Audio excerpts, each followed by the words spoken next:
Alright, this is my presentation on which dinosaur would make the best pet by Adam Walters. And we're going to be using a bunch of different criteria and ways to analyze these dinosaurs to figure out which one would be the best pet for you to be in your home. And so the first thing we're going to use is we're going to examine whether a dinosaur is valid or not. This cuts our list of 2,900 down to 1345 because many of them are classified as nomen nudum or nomen dubium, which is doubtful or they're just not properly registered. In both cases, you can see that there's a lot of question marks on the right side.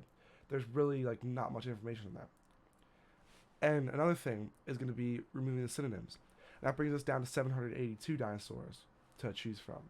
These are ones that were initially thought to be different dinosaurs, but it turns out it was two species that were actually the same.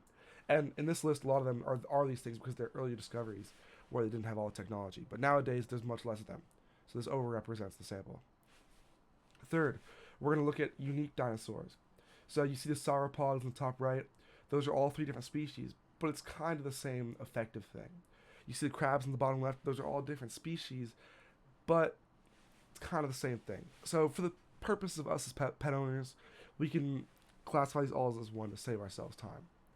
And next, we're going to look at dinosaurs in popular media because there's still 300 left before. Now we're down to 81. And in general, the media chooses the most cool-looking ones, the most unique looks. So you really don't lose much style or substance. And assuming that, we're going to say that you can have as big a pen or a cage as you want. So you could have all this if you want for your dinosaur. We're not going to rule you out of having a brachiosaur or some other giant because that would just mean it's a lot less fun and you lose some opportunities. So for the first of the kind of subjective criteria, we're removing all of the dinosaurs that are carnivorous and larger than a human because these are all just kind of unmanageable. You have to buy them meat wherever you're getting that from. I'm putting velociraptors on the left side because they were trained by Chris Pratt in Jurassic World. We could probably do it too.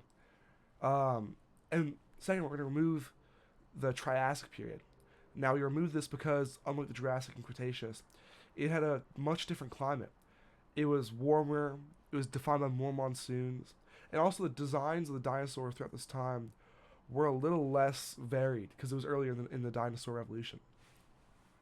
And the next criteria is no sharp bodies, and this is somewhat of a nitpick, but I think the Ankylosaurus looks cool in the top left.